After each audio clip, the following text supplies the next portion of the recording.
With us the BJP State President G. Kishan Reddy sir, यहाँ पे कल प्रधानमंत्री नरेंद्र मोदी ने कैंपेनिंग किया था जहाँ पे उन्होंने कहा था कि कांग्रेस और बीआरएस एक है और अब हमको केसीआर को उनके फार्म हाउस भेजना है। हालांकि एक तरफ योगी जी भी कहते हैं कि यहाँ पे बुलडोजर की सरकार आनी चाहिए सो दैट यहाँ पे सब कुछ ठीक तरह से चले। आप कैसे देखते हैं? ये सही है क्योंकि केसीआर फार्म हाउस के ऊपर बहुत प्रेम करते हैं। वो सेक्रेटरीट को नहीं आते हैं। लगातार 10 साल में एक बात भी सेक्रेटरीट नहीं आया।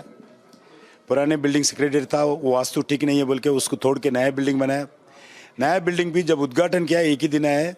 वो ज़्यादा समय फार्म हाउस में रहते हैं, उधर ही परमानेंट उनको मुख्यमंत्री से मुक्ति देकर तेलंगाना जनता फार्म हाउस में रहना चाहिए। यही प्रधानमंत्री का स्टेटमेंट है। वो सही स्टेटमेंट, तेलंगाना जनता उस स्टेटमेंट को स्वागत करे। कविता तो कहती है कि ये बुलडोजर सरकार यहाँ पे नहीं चलेगी, ऐसा यहाँ पे नहीं होगा क्योंकि यहाँ पे सब मिलके रहते हैं।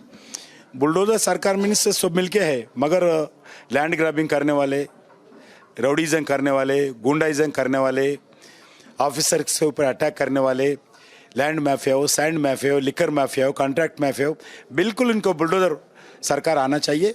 बिल्कुल ऐसे राउडीज़म को, गुंडाइज़म को, भ्रष्टाचारों को खत्म करना चाहिए। हैदराबाद को भाग्यनगर बनाने का कहते हैं बीजेपी, लेकिन साथ ही साथ असदुद्दीन ओवैसी कहते हैं कि वो ख्वाब ही रहेगा और केटीआर जो कहते हैं कि यहाँ पे बीजेपी का कोई रिलेवेंस नहीं है, तो ये होने से रहा। फिर क्यों चिंता हो आपको? हमारा रिलेवेंस नहीं तो क्यों चिंता करके क्यों स्टेटमेंट दे रहे? घर में बैठो ना, घर में बैठ कर जीतो ना। फिर आपको हमारा रिलेवेंस नहीं तो क्यों स्टेटमेंट देते हो? आपको मैं बीआरएस नेताओं को बताना चाहता हूँ, आपका समय खत्म हो गया, आपको जाने वाले हैं।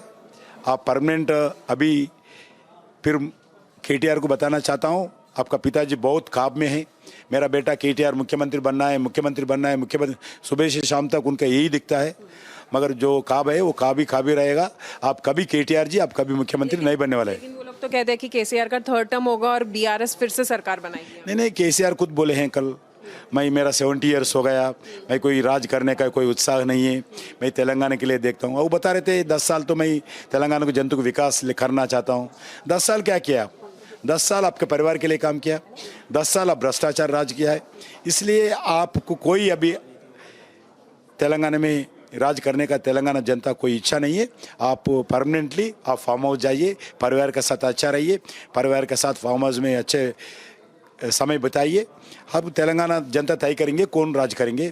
रायतु बंधु स्कीम जो है वो ईसीआई ने फिर से विड्रॉ कर दिया है और अब बीआरएस जो है वो कांग्रेस पार्टी पे ब्लेम लगाती है कि कांग्रेस पार्टी जो है वो एंटी फार्मर्स पार्टी है। बीजेपी का क्या स्टैंड है इस पे?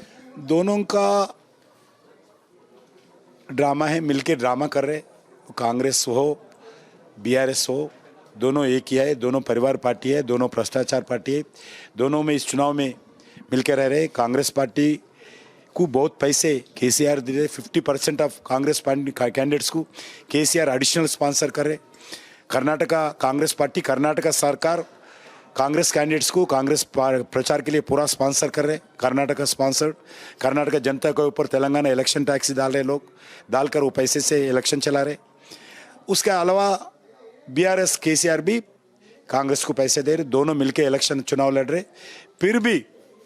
फिर भी तेलंगाना जनता अब ये परिवारवाद पार्टियों को, भ्रष्टाचार पार्टियों को सबक सिखाएंगे इस चुनाव में। आज प्राइम मिनिस्टर का रैली है, रोड शो है, वो क्या उसके बारे में कुछ बताइए।